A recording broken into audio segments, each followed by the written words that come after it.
Hey everyone, Jason Engelman here, CEO of Freaky Fast Home Buyers and Investments.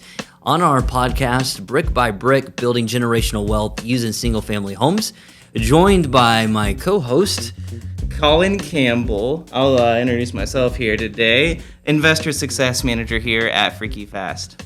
Yeah, and we're kind of discussing different topics. And, sometimes I feel like we discuss these topics so much with so many different people that it seems like it can just be kind of like repeating the same thing over and over again, forgetting just how valuable the information is for people who are looking to get into the investment game.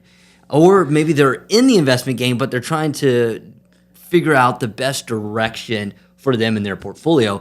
And it's like, oh yeah, we should talk about this maybe one more time. Yeah, no, I totally agree. I think it's kind of like, it's like whenever you're living in the world of it, it's just kind of like, oh, I know this in the back of my head, and like, doesn't everybody else already know this sort of thing? But it's like, sometimes you got to go back to what we would call the basics, right, of thinking about investing.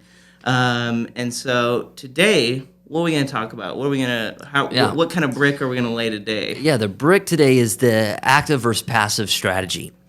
And, it's a really good strategy because, or it's a really important topic because I get asked the question all the time, how do I get started in real estate? If I wanted to become, a fix and flipper, if I want to, just start investing, how do I get started? And I usually follow that up with another question. I say, well, what is your goal? Are you wanting to replace a job or are you wanting passive income? Yeah. And so many people have read all the books like Rich Dad, Poor Dad and great books. They've been to the conferences, they've heard the gurus speak, and they know that real estate is a place that they should be investing. Yep. They know that real estate is a great way to build generational wealth. It creates passive income. And so the thought is, okay, I'm going to build up this real estate portfolio so that I can then go travel the world, sit on a beach, enjoy life.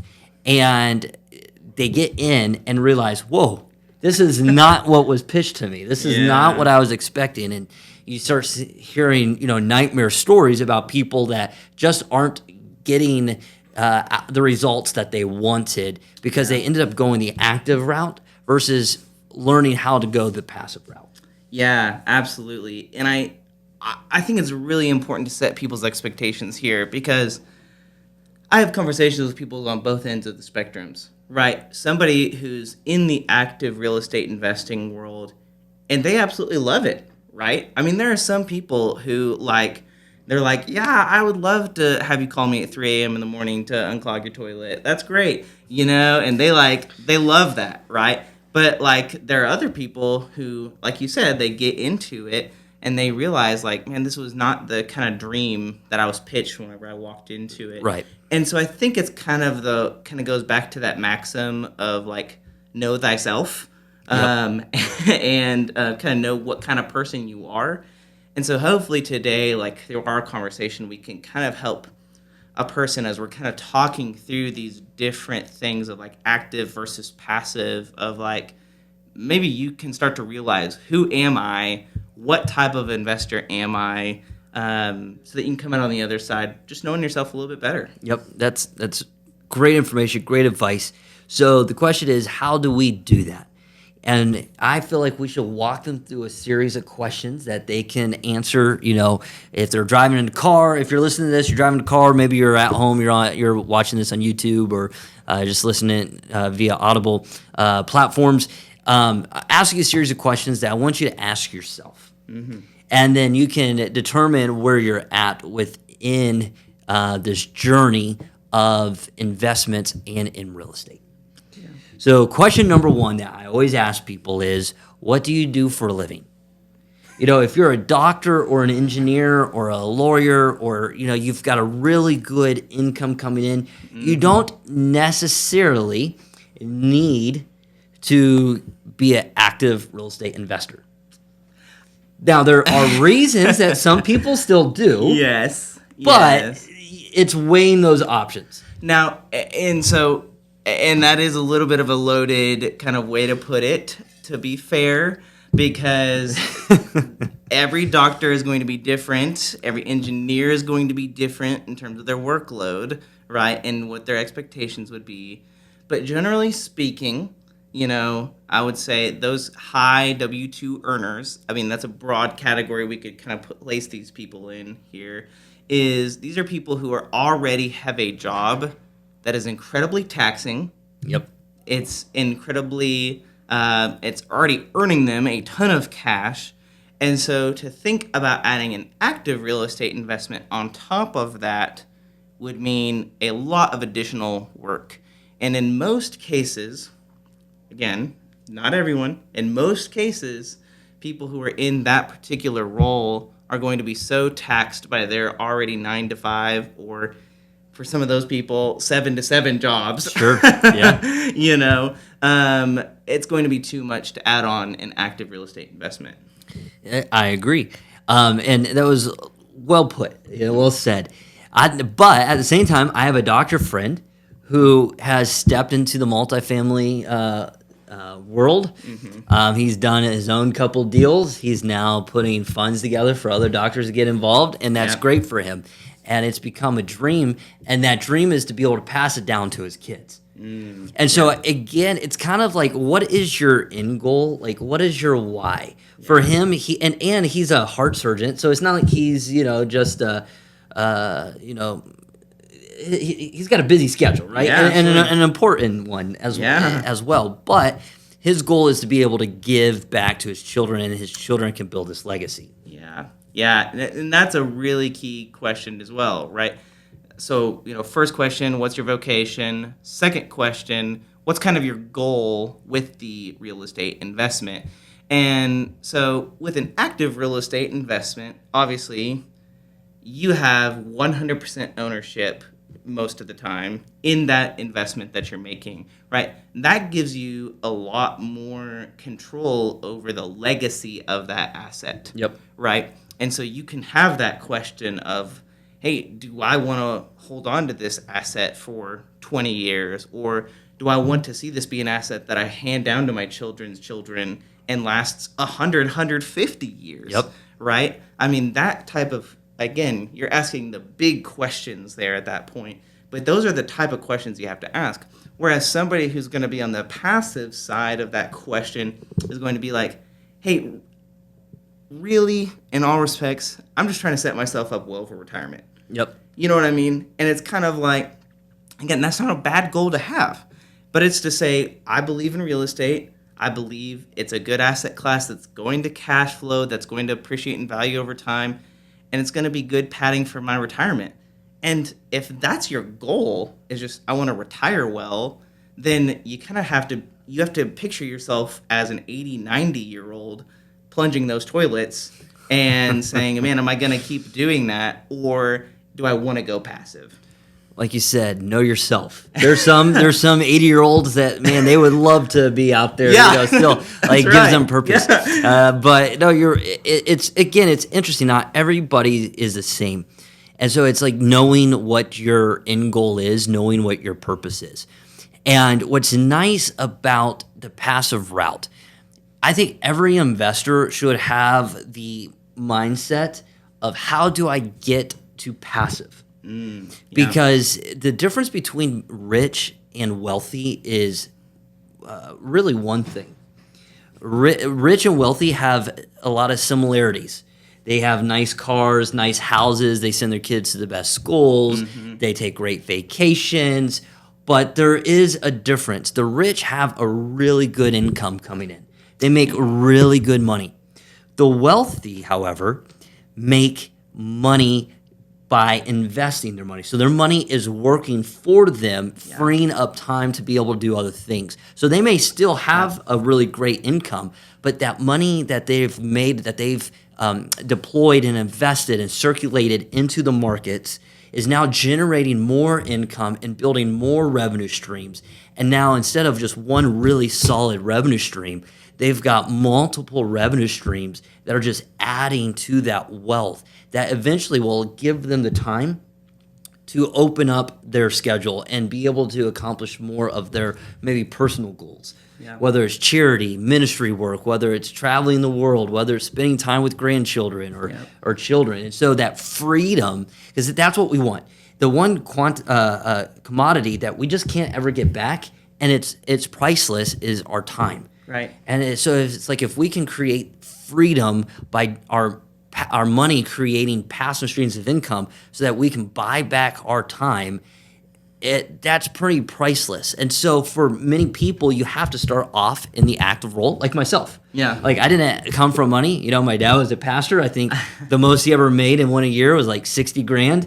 Yeah. You know, so it's not like he was a rich guy traveling the world with all these book sales and, you know, like he wasn't on TV saying, hey, write me a check for $10,000 and God's going to bless you. You know what I mean? Like, and so for me, I started from nothing and really had to work hard.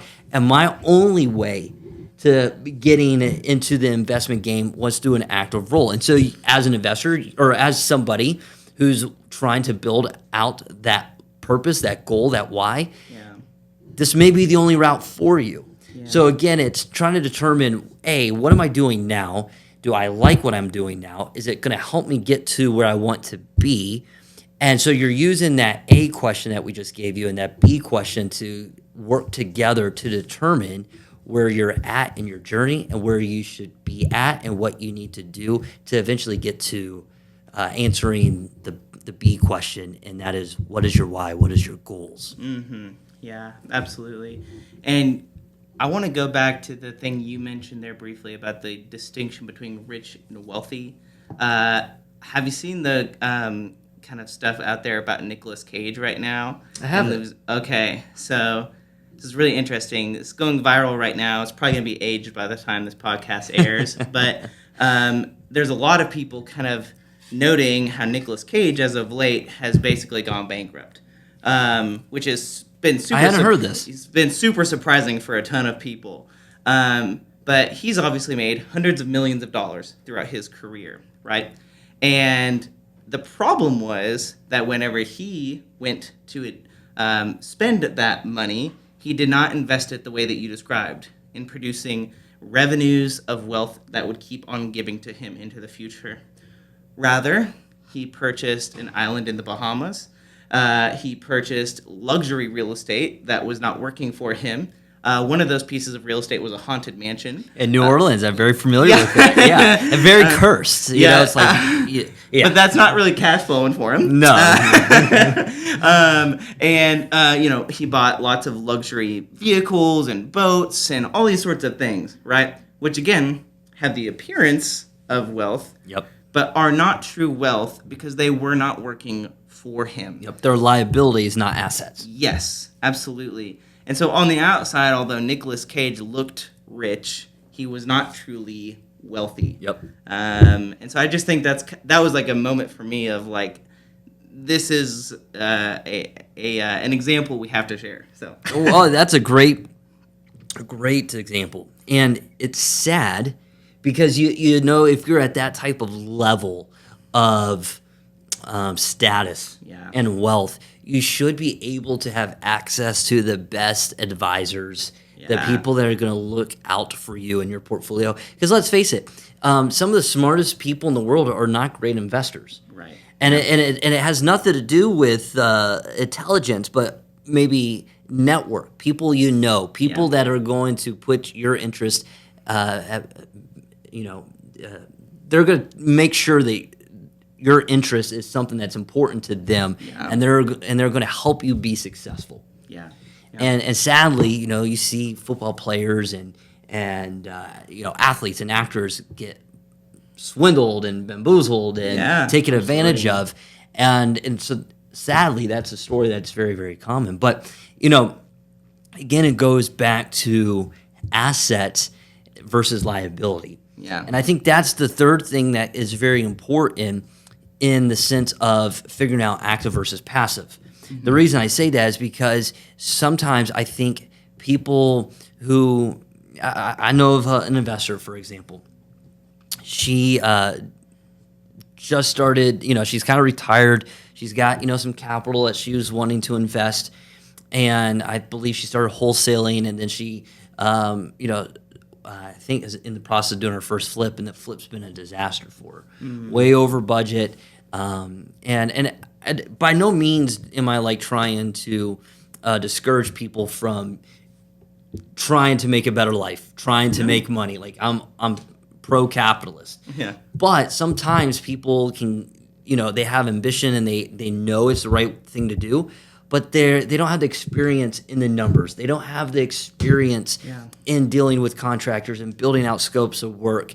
And there's so much work that goes into this that you got to be prepared to have an education. Yeah. And to pay for that education. Yeah. Like so many people, they're a doctor. Well, they spent a lot of money. Their student, bills are very, very high. Like, you know what I mean? And so they put that money in for the education. And sometimes I feel like people they inherit some money, or they have, their 401k, they're retired, and it's just enough to maybe do a deal or two, and they're trying to build. And so they go the active route. Yep. Because they feel like they can make more money quicker, and then they end up losing money because they don't have the knowledge to, or the what's the word? Skills. The skills. Thank you. Could not think of it. I need my coffee today. It's in the afternoon. I'm starting to get tired, but they don't have the skills to help be successful, and so they find themselves in bad deals, and losing money. Yeah. And I think that's another advantage for the passive route, is if you can invest passively with somebody who is a professional actively. They've already have done hundreds of homes. They've already got the teams in place. They know how to build out the scopes of work. And even then, there's no guarantee that deal is going to work out. No, absolutely not. So, and so there's risk both ways for sure in going that route. But I think it's the question of what price are you willing to pay? Maybe that's another way of trying to put this type of question, because you're going to pay a price one way or the other to get into real estate investing, and you have to get that education in real estate one way or the other.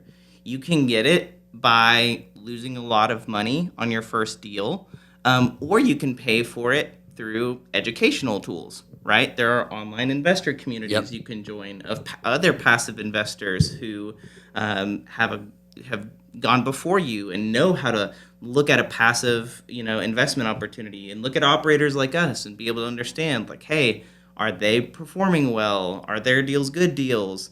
Like, you need to spend time and education going the passive route just as much as you would if you're going to go the active route. And because obviously going the active route, you should pay the price too of some type of education on the front end, learning from someone who's gone before you. Or the other way you're going to pay the price is by whenever you have that failed first deal and you realize all the other things that went wrong with it, and you have those things to deal with on it as well. So there's always a price to pay whenever it comes to learning how to invest. You've just got to figure out, what is the price that I'm going to pay. Yep. And that's just a really good information, good advice. So the takeaways that I would say from just that statement alone, again, know your why, but then second of all, know your network. Who is your network?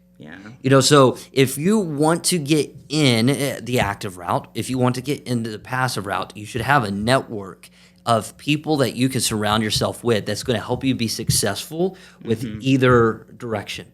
So kind of going back, the first question is, what are you doing right now? Like, what is your active income? How are you making money? If you're like, man, I am miserable, I hate my job, I'm just building someone else's dreams, I'm tired of working 9 to 5, I need to create time freedom for myself, and I don't have a whole lot of money to invest, I've got to get into real estate from an active role, then more power to you. And then there's questions that you should ask yourself. Is it something I can maybe do part-time and before I just completely cold turkey quit my job and dive in? Do I have a savings account built up? There's different questions that you should ask yourself along that journey. And then and then maybe you're the other route. You have a great income. You love what you do. Like you're passionate about it. Yeah. You've just built up this extra income, savings, money in the stock market. Maybe you're tired of the type of returns and the volatility of the stock market. So you're like, I've heard real estate. I've heard rental properties. I've heard multifamily. Like I want to invest in that. So again, just understanding if you go active, you're going to just create a second job. So passive is really the route for you. And again, just understanding those two directions. So that's number one. Then number two, know your why. And number three, know your network. So know where you're at, know your why, know your network. And that will really help you in either direction, active versus passive. Yeah, absolutely. And so I think just a good starting point is to just start having conversations with the people you trust already, right? If you have a financial advisor, talking to your financial advisor, maybe talking to your family about it. If you're married, start talking to your spouse about it, right? Like, hey, what direction do you think we should go here? I think I want to get into real estate and investing. What gets you excited about that route? You know, your spouse has obviously got to be on board with you there. And then just start talking to your other trusted friends in your network, right? You'd be surprised with what you're going to be able to find. If you've got other people who are high net worth individuals in your sphere, they're probably already passively invested in real estate in some form or fashion, and they're probably going to have some decent advice for you. And so I would just say start asking questions of the people around you, start having the conversation, and start asking these questions. And I think that'll get you one step closer to figuring out who you are. That's awesome.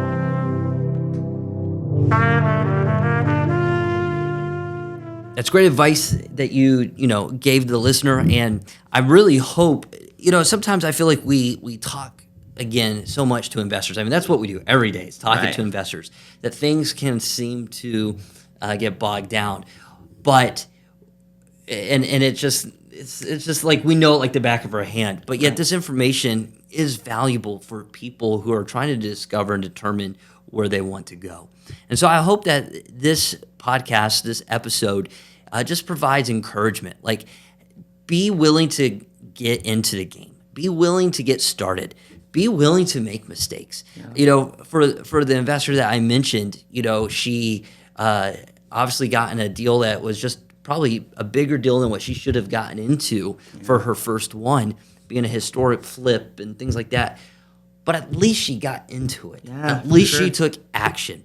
And I think a lot of people are so afraid of failing that they allow that fear to keep them from actually getting in and getting going. Yeah. And so my encouragement to you is, at least you're asking the questions. And then once you ask the questions, answer these questions to help determine exactly where you're at so that you can be successful. And understanding that success doesn't mean that you have zero failures. Because believe me, we've had failures. Not every one of our houses and every one of our deals has been perfect or has been good. Yeah. There's been things that have gone south. There have been things that have taken longer. There have been things where we've broken even. There's been deals where we've lost money. And we try to limit that. Yeah, and absolutely. But that's just part of life, and it's definitely part of investing. Yeah, for sure. And so I love your encouragement here at the end. It's ultimately, we're trying to lay these bricks, right, of helping you think about how do we build generational wealth. This is just one brick to get that going, and today is the day to maybe lay that brick down, get the conversation started, and get going. And I love how you keep reminding it's just lay that brick. Yeah. Everyone wants the Chinese wall. Or the wall of China, right? Yeah. That was it. I mean, you can see that from space. Yeah. It took years and years to build it. It didn't happen overnight. I feel like as investors, as Americans specifically, we want it overnight. Yeah. So thank you for the reminder of take this one brick and lay it down, and take another brick and add to it to build that wall of success, to build that foundation of success, that foundation of generational wealth, because many, many years down the road, your children, your grandchildren, they'll be thankful that you're willing to put in the effort to lay those bricks and to build that foundation for them. But then by doing that, you'll also be able to teach them how to do likewise, so that when it's their turn, they're adding to that generational wealth versus sucking out that generational wealth. Right. And they're able to build, and that wealth continues for multiple generations because of your hard work of laying that foundation brick by brick. Absolutely. Thank you so much for listening to this episode. I'm Jason Engelman, I'm Collin Campbell. and you're listening to Brick by Brick, building generational wealth with single family homes. Have a great day.